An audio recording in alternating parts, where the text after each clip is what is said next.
채소를 먼저 먹는 것이 탄수화물을 먼저 먹는 것보다 이득이 훨씬 많습니다.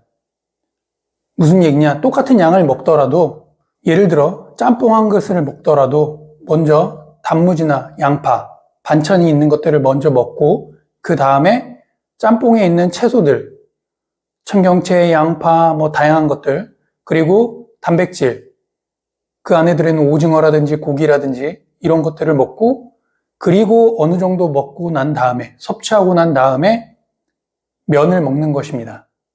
분명 똑같은 양을 먹지만 순서를 바꿈으로써 혈당을 천천히 높일 수 있고 포만감도 더 오래 지속될 수 있습니다.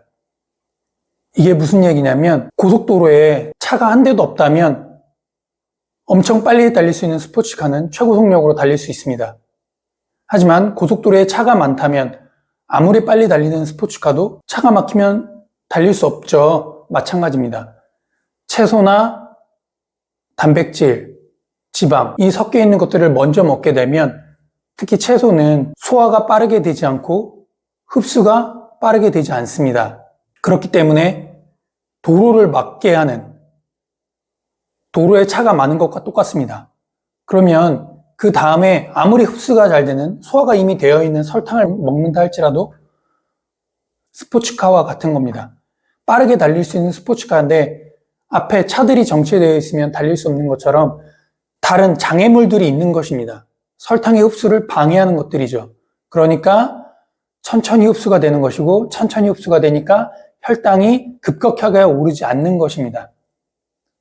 따라서 똑같은 양을 먹더라도, 똑같은 설탕의 양, 똑같은 탄수화물의 양을 먹는다 하더라도 차를 먼저 막히게, 교통정체를 일으키게 하고 먹는 것과 차가 없는 상태에서, 고속도로가 뻥 뚫려 있는 상태에서 스포츠카를 먼저 달리게 하는 것과는 큰 차이가 있는 것입니다. 우리의 목표는 흡수가 잘 되는 단순당들을 천천히 흡수가 되게 만드는 것입니다. 그렇기 때문에 처음부터 단순당을 먹지 마라, 설탕 먹지 마라, 정제탄수화물, 밀가루, 빵, 떡 이런 거 먹지 마라. 하루아침에 그걸 안 먹을 수 있습니까? 없죠. 하루아침에 먹지 말라고 하니까 다이어트를 위해서 그런 걸 안 먹다가 한 달, 두 달 버티다가 못 버티겠다, 이렇게 못하겠다. 그래서 요요가 오고 폭식이 오는 겁니다. 이미 내 몸은 지방을 잘 쓰지 못하는 몸이 됐기 때문에 당에 의존적인 몸인 것입니다. 그런데 당에 의존적인 몸인데 당을 섭취하지 말라, 단순당을 섭취하지 말라, 몸에선 난리가 나는 거죠. 너무나 큰 고통이고 괴로움입니다. 그렇기 때문에 요요가 오는 것이고, 하나하나 천천히 긴 시간을 두고 내 몸을 지방을 잘 쓰는 몸으로 바꾸어야 그 다음엔 자연스럽게 단순당이 들어가지 않아도 되는 몸이 되는 겁니다. 단순당을 원하지 않게 되는 몸이 되는 것입니다. 단순당을 원하지 않는 몸이 돼야지 요요가 오지 않는 것입니다. 그래서 첫 번째 해야 될 일은 채소를 먼저 많이 섭취하시라. 그럼 어느 정도 양을 섭취하면 되냐? 물론 사람마다 다르고, 남자냐 여자냐, 노인이냐 어린이냐 성인이냐 다 다릅니다. 하지만 밥 한 공기를 먹는다고 하면 밥 한 공기 중에 3분의 1 정도, 3분의 1 그릇 정도의 채소의 양을 먼저 드시는 걸 추천드립니다. 더 먹을 수 있다, 더 먹으십시오. 좋습니다. 그리고 채소를 먼저 먹게 되면 또 좋은 점이, 그 다음에 밥 한 공기를 먹었을 때 이미 채소나 고기들이 이미 들어가 있는 상태에서 탄수화물을 먹게 되면 포만감이 어느 정도 올라온 상태에서 탄수화물이 들어가게 되기 때문에 2공기, 3공기 먹는 걸 줄여줄 수 있습니다. 근데 탄수화물을 먼저 먹는다? 혈당은 빠르게 올라가고 우리가 포만감을 느끼기 위해선 15분 정도의 시간이 필요합니다. 그런데 이미 15분 내에 엄청나게 많은 탄수화물을 먹었기 때문에 포만감은 느껴지지 않지만 더 먹을 수 있게 되는 겁니다. 따라서 채소나 육류를 먼저 먹게 되면 채소를 면처럼 후루룩 빨리 먹을 수 없지 않습니까? 오래 씹어야 되고 시간이 더 오래 걸립니다. 따라서 15분이라는 시간을 벌 수 있게 되는 겁니다. 그래서 채소를 먹고 그 다음에 육류를 먹는다면 그만큼 시간을 벌 수 있습니다. 어떤 시간? 내가 포만감을 느낄 수 있는 시간을 벌 수 있게 되는 겁니다. 따라서 자연스럽게 폭식을 하는, 양을 늘리는 것도 양이 자연스럽게 줄어들 수 있게 되는 겁니다.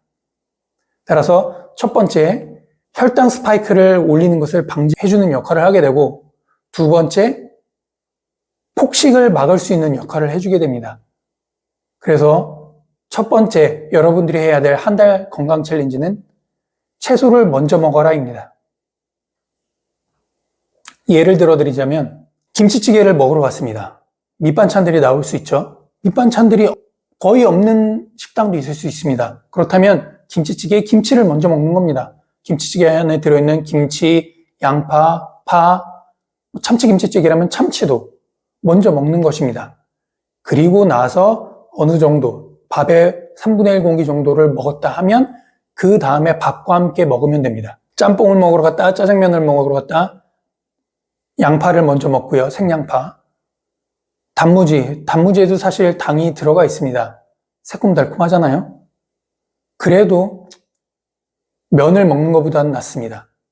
단무지, 양파를 먼저 드시고 짬뽕이나 짜장면 안에 들어있는 채소, 양파, 파, 그 외에도 뭐 청경채도 들어있을 수 있고 많은 채소들 있지 않습니까? 채소들을 먼저 건져 먹고, 그리고 그 안에 들어있는 육류, 생선류 많이 있죠. 짬뽕이라면 갖은 해산물들과 고기 이런 것들을 먼저 건져 먹고 어느 정도, 그 다음에 면을 드시면 됩니다. 그런데 대부분 면을 먼저 후루룩 하고 나중에 그 안에 들어있던 양파나 고기를 먹기 때문에 똑같은 양을 먹더라도 순서를 이렇게 먹으면 혈당 스파이크는 당연히 찾아옵니다. 그래서 항상 모든 음식에 채소를 먼저 먹는 습관, 양을 줄이라는 말이 아닙니다. 똑같은 양을 먹더라도 채소를 먼저 먹는 습관, 그렇게 어렵지 않습니다. 그래서 채소를 먼저 먹는 습관을 가져라가 되겠습니다. 그리고 한 달 챌린지라고, 한 달 건강 챌린지라고 해서 한 달 동안 꼭 하라는 게 아닙니다. 제가 간헐적 단식에서도 시간을 정하는 건 좋지 않다고 했듯이 사람마다 다릅니다. 어떤 사람은 일주일 했는데 이건 내 몸에 습관이 됐어. 이제 난 이거 지키기 너무 쉬워 라고 하면 그 다음 건강 챌린지로 넘어가도 됩니다. 또 어떤 분은 한 달 동안 했는데 습관이 안 될 수도 있습니다. 그런 분은 한 달이 지났어도 계속 이거 하나만 물고 늘어지시면 됩니다. 그래서 내 몸에 습관이 될 때까지, 기간이 중요한 게 아니라 습관이 되는 게 중요한 겁니다. 습관이 될 때까지 하는 것입니다. 일주일, 2주일 지났는데 습관이 됐다? 그 다음 챌린지로 넘어가시면 됩니다.